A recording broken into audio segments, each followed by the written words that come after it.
Autour et dans les vignes, nous pouvons découvrir un monde discret, quasi imperceptible, complexe et plein de contrastes. Un monde fascinant. Voici le faucon cresserelle, un rapace qui aime les espaces ouverts avec peu d'arbres. C'est un chasseur que l'on rencontre habituellement dans les vignobles. On le découvre souvent sur les hautes branches des haies alentours. Il peut même faire son nid dans la fenêtre d'une chapelle, perdue entre les vignes. Bien qu'il soit le plus fort, il doit faire attention aux pies, qui sont rusés et se déplacent en groupe. Le faucon ne peut pas se laisser distraire un seul instant. Ce petit prédateur nous aide à maintenir l'équilibre naturel dans les champs. C'est un oiseau facile à observer. Beaucoup d'agriculteurs le connaissent car c'est un oiseau qui plane et qui est même capable de maintenir sa position dans les airs.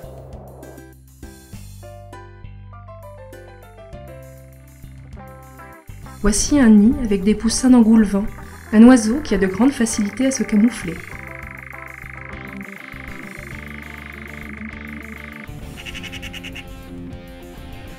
Les pies ont une alimentation très variée. Il y en a quelques-unes qui peuvent même aller grappiller quelques raisins.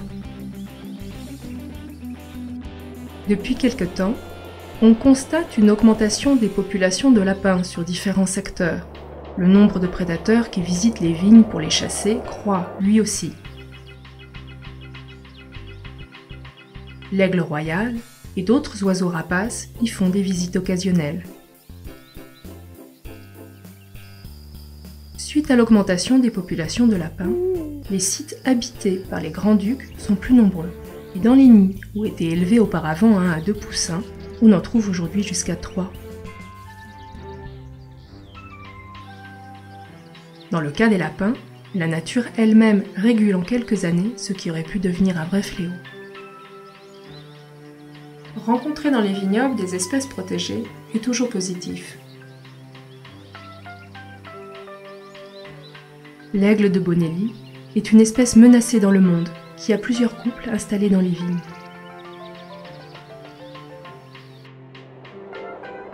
En général, toutes les espèces de rapaces sont protégées. Voici le faucon pèlerin, et ceci est un gros épervier.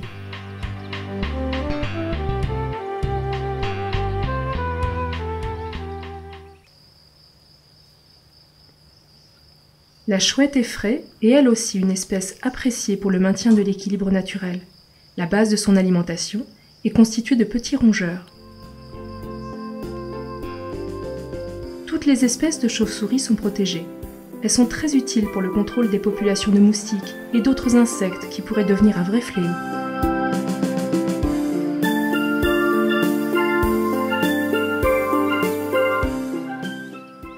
Récemment, quelques caves et des viticulteurs laissent pousser une couverture végétale dans les vignobles. Certaines plantes fixent les nutriments dans le sol et sont donc fertilisantes. Dans d'autres cas, le but est de baisser les quantités de production et d'améliorer ainsi la qualité des vins. C'est une dépense en moins qui a un effet positif sur la nature et sur le terroir.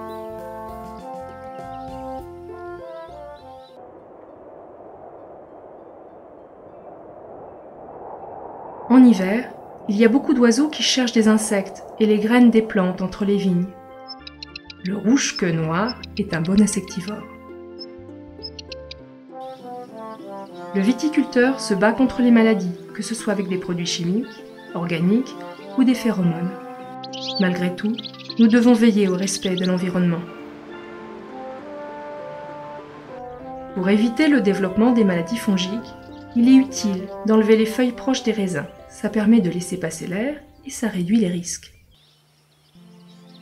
Les espèces animales sont nos alliés dans la lutte contre les ravageurs de la vigne. La nature possède de bons chasseurs.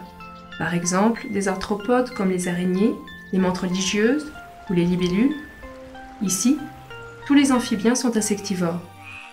Beaucoup de reptiles consomment aussi des insectes. Les oiseaux et les chauves-souris sont les plus efficaces pour réguler les populations.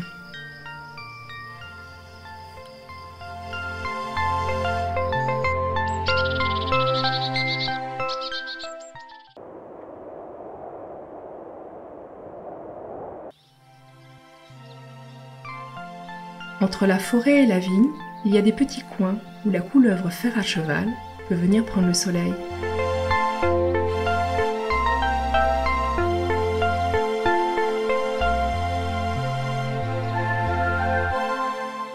Le circaète Jean Leblanc aime voler au-dessus des cultures. Il est particulièrement intéressé par les grands serpents, comme la couleuvre de Montpellier qui peut atteindre 2 mètres de long, ou la couleuvre à échelon, reconnaissable grâce aux 2 lignes parallèles sur son dos. Le circaète assez petit dans les pins, parfois à côté des vignes. En général, le couple a un seul poussin, qui ne tarde pas à dévorer des serpents entiers.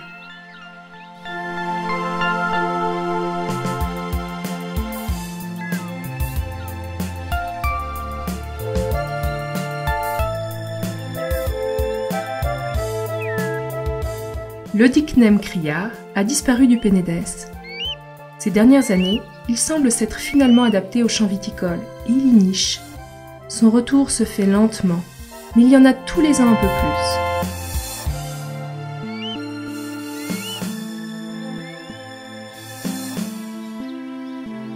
À travers du programme Biodivine, on a obtenu des images de quelques-uns de ces habitants des vignes. Caméras pièges ont filmé des documents très intéressants. Voici quelques images d'une même caméra. La pie bavarde, le lapin, le renard, une perdrix rouge avec son petit, et les sangliers qui aiment se gratter pour se débarrasser de leurs parasites. Sur cette image, il y en a même un qui s'est frotté sur la caméra. Dans les bassins et les étangs, on retrouve des victimes, comme ici des oiseaux qui sont venus boire mais n'ont pas réussi à sortir. En quelques cas, un règlement prévoit d'installer une rampe qui monte et descend avec le niveau de l'eau. À toutes les époques de l'année, nous pouvons observer une richesse de nuances, de lumière et de couleurs. Le paysage de vignes et leurs alentours sont fantastiques, pleins de contrastes. Parfois, les champs se vêtissent de blanc. Les chevreuils sont surpris.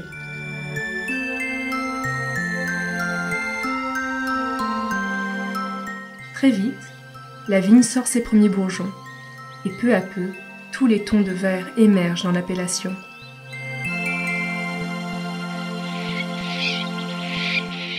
La nichée du loriot semble être un secret de la nature difficile à admirer.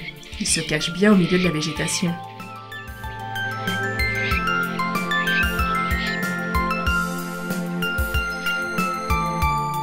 Malgré la température chaude de l'été, le paysage conserve une verdure rafraîchissante.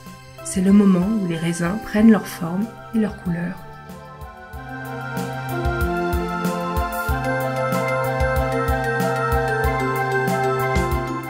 Avec l'automne, la vie fourmille, la vendange, les premiers champignons récoltés et les fruits sauvages du prunelier, du mûrier et des aubépines.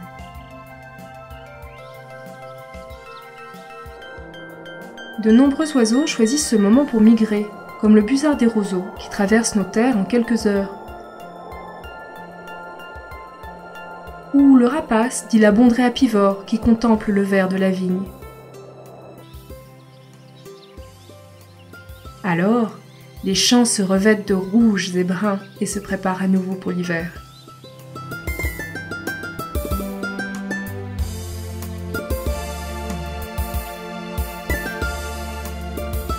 Dans les haies, nous trouvons encore les derniers cynorrhodons de l'églantier, quelques grenades à moitié éventrées qui alimentent la fauvette mélanocéphale.